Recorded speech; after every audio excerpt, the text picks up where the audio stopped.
वहीं की बेटी हूं, मुजफ्फरनगर से आती हूं। मुझे मालूम है कि उनके बारे में क्या क्या लोग बोलते हैं, क्या उनकी छवि है। जो व्यक्ति गुंडई में हो, गुंडागर्दी करते हो, लोगों को भड़काते हो, कोई दंगा होता हो, सबसे पहले सिरमौर बनकर अगर राकेश टिकैत बैठने वाले हैं तो मेरा मानना बिल्कुल साफ है कि वो किसान नेता नहीं है और किसानों को भड़काने के लिए बैठे हैं। ये किसानों के बारे में बात करते हैं, शाहीन बाग की बुजुर्ग महिलाओं के बारे में बात करते हैं। क्या ये इतने खाली हैं कि सड़कों पर आके बैठ जाएंगे? क्या इन लोगों के पास काम नहीं है? क्योंकि इन लोगों को पैसा दिया जा रहा है। राकेश टिकैत उन एक मैं कहूंगी राजनीतिक टट्टुओं में से हैं जिसको कांग्रेस पार्टी और अरविंद केजरीवाल जैसे लोगों ने खरीद लिया है और खरीद कर वहां बिठा दिया है सिर्फ चेहरा। जितने लोग वहां बैठे वो सिर्फ और सिर्फ किसान का भेष धारण करके बैठे। और क्योंकि 26 जनवरी को जो आगजनी हुई वो मेरे देश का अन्नदाता नहीं कर सकता। जो सिर्फ और सिर्फ आप दंगे भड़काने का काम करते हैं, लोगों को बरगलाने का काम करते हैं। यही काम आपने 2020 में सीए के आंदोलन, जब सीए के खिलाफ आपने प्रदर्शन करा था, वही किया था। आज भी आप वही कर रहे हैं।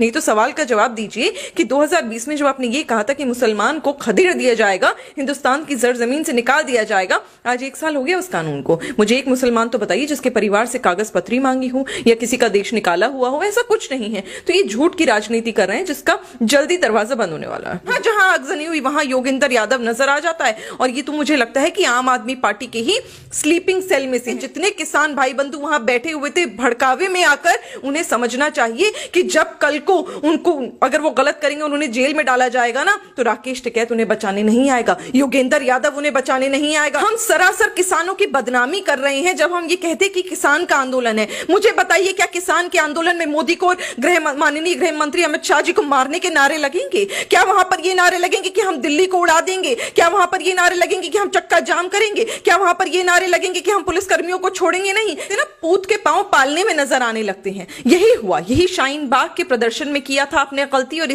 और अभी जिसको आप किसान आंदोलन का नाम देते हैं, इसमें भी आप लोगों ने यही गलती करी, क्योंकि पूत के पांव पालने में दिख गए। जिस न कहीं आप देश का विरोध कर रहे हैं। क्योंकि मुझे बताइए ना, जिस प्रकार आप सीए के कानून में एक पन्ना, एक लाइन, एक शब्द मुझे नहीं बता पाए थे, जनता को नहीं बताए थे कि मुसलमानों के खिलाफ उस कानून में क्या है, उसी प्रकार आप किसानों के खिलाफ इस कानून में कुछ लेकर नहीं आ पाएंगे। इन लोगों के साथ जो पैसा देके इनको भर के और वहां पर बिठा रखा है, आज नहीं तो कल कांग्रेस इनसे हाथ पीछे कर लेगी। और ये खुद एफआईआर जब इन लोगों के खिलाफ हो गई, ये खुद ये लोग सलाखों के पीछे होंगे, तब इन्हें बचाने वाला कोई नहीं होगा।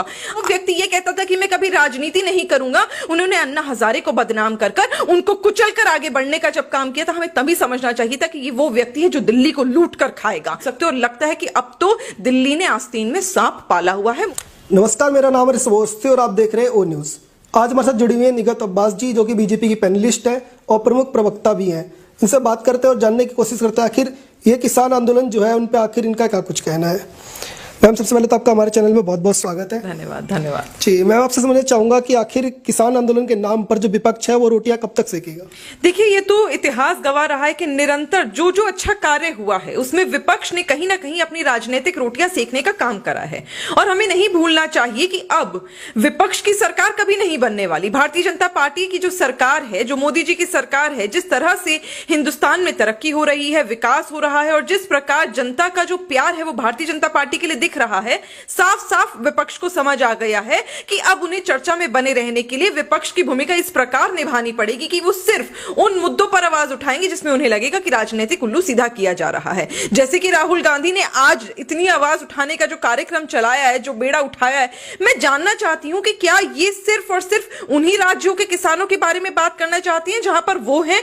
क्या वो राज्य जैसे तमिलनाडु हो गए, जहां पर ना ही भारतीय जनता पार्टी की सरकार है, ना ही कांग्रेस की सरकार है और ना ही किसी और ऐसे विपक्ष दल की सरकार है जो कि नॉर्थ में चलता हो, वहां के भी तो किसान समर्थन दे रही हैं, उत्तर प्रदेश के भी तो किसान समर्थन दे रही हैं, न जाने कितने कितने राज्यों के, कर्नाटक के कितने किसान समर्थन दे रही हैं, महाराष्ट्र तक के किसान समर्थन दे रहे हैं। तो मैं जानना चाहती हूं कि ये कब तक राजनीतिक रोटियां सेकने का कार्यक्रम आप चलाते रहेंगे? क्योंकि कहीं ना कहीं अब जनता के सामने आपका ये जो चरित्र है, आपका जो काला मुखौटा है, ये उतर गया है। जनता समझ चुकी है कि सिर्फ और सिर्फ आप दंगे भड़काने का काम करते हैं, लोगों को बरगलाने का काम करते हैं। यही यही काम आपने 2020 में सीए के आंदोलन, जब सीए के खिलाफ आपने प्रदर्शन करा था, वही किया था, आज भी आप वही कर रहे हैं। नहीं तो सवाल का जवाब दीजिए कि 2020 में जब आपने ये कहा था कि मुसलमान को खदेड़ दिया जाएगा, हिंदुस्तान की जमीन से निकाल दिया जाएगा, आज 1 साल हो गया उस कानून को। मुझे एक मुसलमान तो बताइए जिसके परिवार से कागज पत्री मांगी हो या किसी का देश निकाला हुआ हो, ऐसा कुछ नहीं है। तो ये झूठ की राजनीति कर रहे हैं जिसका जल्दी दरवाजा बंद होने वाला है। जी,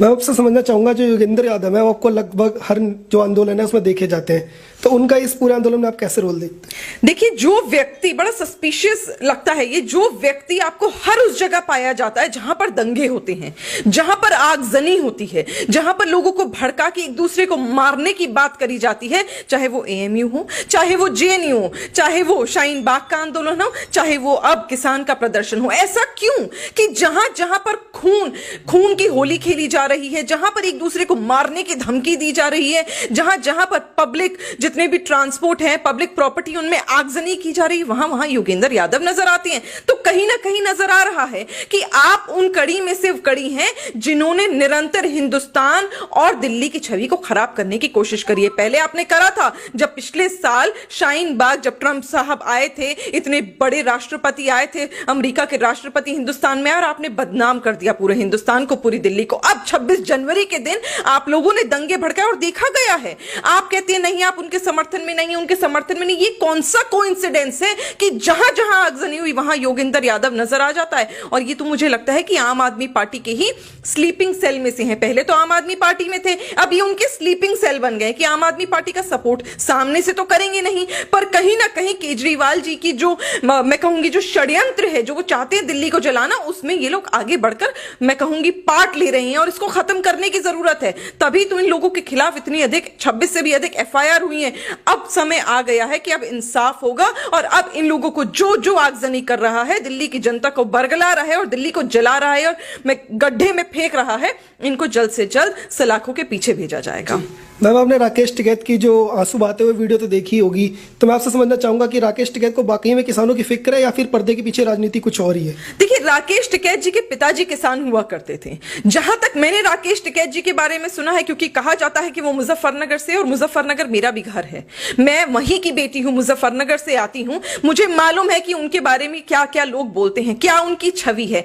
जो व्यक्ति गुंडई में हो, गुंडागर्दी करते हो, लोगों को भड़काते हो, कोई दंगा होता हो, सबसे पहले सिरमौर बनकर अगर राकेश टिकैत बैठने वाले हैं, तो मेरा मानना बिल्कुल साफ है कि वो किसान नेता नहीं है और किसानों को भड़काने के लिए बैठे हैं। ये सारे इवेंट्स कैसे होते हैं, मैं समझ नहीं पाती कि जब आप किसानों के बारे में बात करते हैं, शाहीन बाग की बुजुर्ग महिलाओं के बारे में बात करते हैं, क्या ये इतने खाली हैं कि सड़कों पर आके बैठ जाएंगे? क्या इन लोगों के पास काम नहीं है? क्योंकि इन लोगों को पैसा दिया जा रहा है। राकेश टिकैत उन एक, मैं कहूंगी, राजनीतिक टट्टुओं में से हैं जिसको कांग्रेस पार्टी और अरविंद केजरीवाल जैसे लोगों ने खरीद लिया है और खरीद कर वहां बिठा दिया है सिर्फ चेहरा। जितने लोग वहां बैठे वो सिर्फ और सिर्फ किसान का भेष धारण करके बैठे, और क्योंकि 26 जनवरी को जो आगजनी हुई वो मेरे देश का अन्नदाता नहीं कर सकता। जो आगजनी आप लोगों ने करी और हमारे जितने भी पुलिस के भाई बंधु हैं उन लोगों के ऊपर आप लोगों ने चढ़ चढ़कर उनको तलवारों को लेकर आपने मारा, आपने उन लोगों के ऊपर भाले चलाए, आप लोगों ने इस प्रकार प्रदर्शन किया जिसकी वजह से आप अपने आप को जाट कहते हो। जो पुलिस में जाट है उन लोगों को आपने अपना भाई बंधु नहीं समझा, आप लोगों ने उन्हें धकेल दिया, वो खाई में कूदे, वो लाल किले की खाई में उन्हें अपनी जान बचाकर भागना पड़ा। कितना दुख होता है ये देखकर, और उसके बाद कहते हैं आपकी नहीं, आप किसान है तो मेरे देश का अन्नदाता। ऐसा नहीं हो सकता। अगर आप ये कर रहे हैं तो आप बहुत ही घटिया और गलीच लोग हैं, और राकेश टिकैत लोगों को बरगला रहा है। जितने किसान भाई बंधु वहां बैठे हुए थे भड़कावे में आकर, उन्हें समझना चाहिए कि जब कल को उनको, अगर वो गलत करेंगे और उन्हें जेल में डाला जाएगा ना, तो राकेश टिकैत उन्हें बचाने नहीं आएगा, योगेंद्र यादव उन्हें बचाने नहीं आएगा। वो अपना राजनीतिक उल्लू सीधा करके उनकी कनपट्टी पे बंदूक रखकर, उनके कंधे पे बंदूक रखकर चला रहे हैं।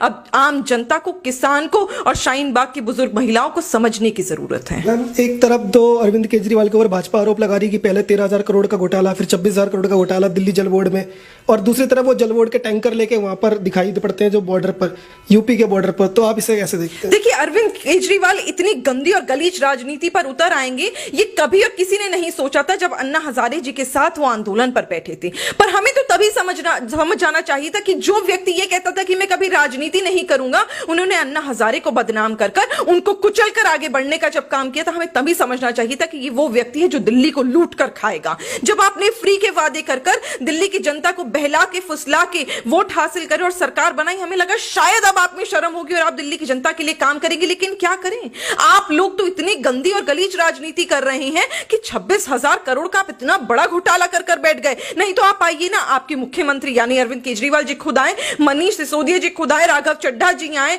इनके भारद्वाज जी आए और आकर बताएं ना, सफाई दें कि 26,000 करोड़ का अगर हम घोटाला क्लेम कर रहे हैं कागज पत्री के साथ भारतीय जनता पार्टी के लोग, तो आकर सवाल का जवाब क्यों नहीं देते? क्यों बिलों में घुसकर बैठे हैं? क्यों इन्हें तब प्रेस कॉन्फ्रेंस याद आ जाती है अगर शाहीन बाग के लोग ज्वाइन कर लेते हैं भारतीय जनता पार्टी, या कोई और मुद्दा होता है, इन्हें इस पर प्रेस कॉन्फ्रेंस नहीं करनी चाहिए। आप आकर जनता को सफाई दीजिए ना। पूरी दिल्ली में बोर्ड्स लगे हुए हैं, 26,000 करोड़ का आप लोगों ने घोटाला करा है। आप बताइए, जनता जवाब मांग रही है। एमसीडी के कर्मचारियों के हक का पैसा कहां है? एमसीडी के कर्मचारी अब बिलक बिलक कर रोने लगे कि पैसा दे दीजिए, उनकी सैलरीज दे दीजिए। डॉक्टर्स जितने हैं, जो कोरोना वॉरियर्स का जिनको हमने नाम दिया, जो अध्यापिका हैं, वो सब जवाब मांग रहे हैं, अपनी सैलरी मांग रहे हैं। आप उनके हक का पैसा मारकर कैसे सो रहे हो ना, ये सिर्फ आप ही समझ सकते हो। और लगता है कि अब तो दिल्ली ने आस्तीन में सांप पाला हुआ है मुख्यमंत्री के रूप में। जी, मैं अंत में आपसे समझना चाहूंगा कि जैसे शाहीन बाग के आंदोलन में दिखाया जा रहा था कि मुस्लिम और सिख भाईचारा, वैसे ही कुछ बैनर जो है इस आंदोलन में भी दिखाई पड़ रहे हैं।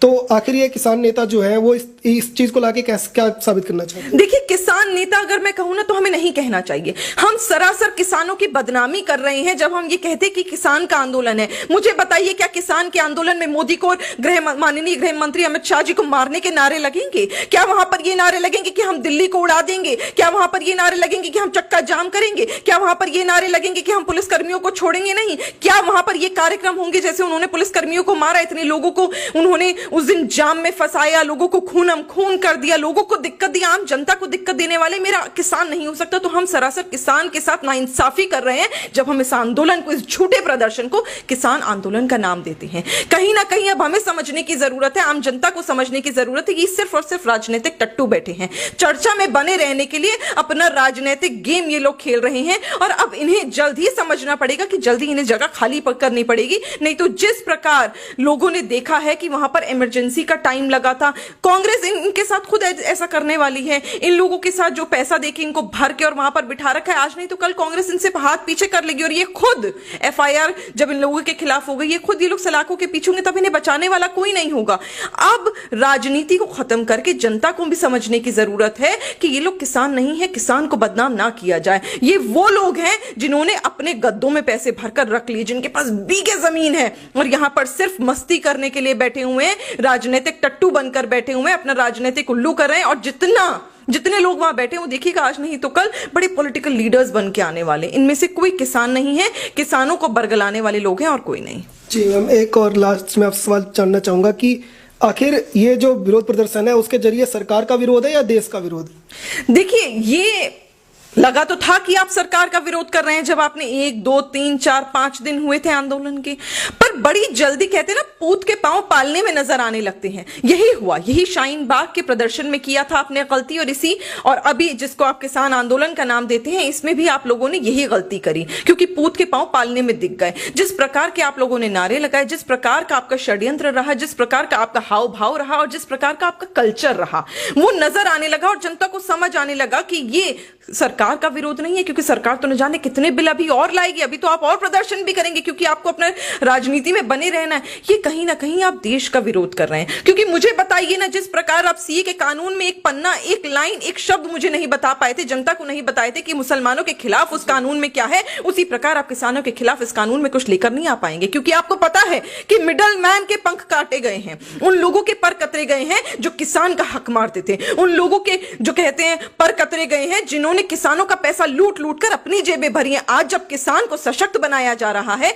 2022 का जो मोदी जी का वादा है कि 2022 तक किसान की आय हम दुगनी कर देंगे, आज जब उसको सशक्त बनाने के लिए हम कार्य कर रहे हैं, तो आप लोगों के पैरों तले जमीन खिसक गई, आप लोगों को मिर्ची लगने लगी, क्योंकि आप डरते हैं। आप कब आते हैं जब विकास की लहर आप देखते हो, और इस विकास की लहर को आप कितना मर्जी रोक दीजिए, हम किसान को सशक्त बना के रहेंगे, किसान को उसका हक दिलाकर रहेंगे। एमएसपी भी कहीं नहीं जाएगी, मंडी भी कहीं नहीं जाएगी, और अपने अपने हक से अपने दाम पर किसान अपना अनाज बेच पाएगा और सुकून से जिंदगी व्यतीत कर पाएगा। नहीं तो मुझे पता है कि विपक्ष कहां था जब उनके राज्य में, यूपी की सरकार में, जब किसान इतने सुसाइड कर रहे थे, तब राहुल गांधी जी नजर नहीं आते थे। और आज भी राहुल गांधी नजर नहीं आते जब राजस्थान में तमाम किसान अपनी सुसाइड कर लेते हैं और उनके हक का पैसे ये लोग खा के बैठते हैं। हमने तो मध्य प्रदेश में भी मौका दिया था, जनता ने मौका दिया था, फिर मध्य प्रदेश के किसानों ने ही कहा कि ये उनका हक मार कर बैठे हैं। तो अब शर्म आनी चाहिए राहुल गांधी को, क्योंकि जनता उनको जवाब अपनी भाषा में देगी। ये थे हमारे साथ निगत अब्बास जी, जिनका कहना है कि विपक्ष का जो चेहरा है वो जनता के सामने आ चुका है और पूरी तरह से जो जनता है वो समझदार है और इनके जो चेहरे हैं वो उनके सामने हैं। तो आप देखते रहिए ओ न्यूज़। धन्यवाद।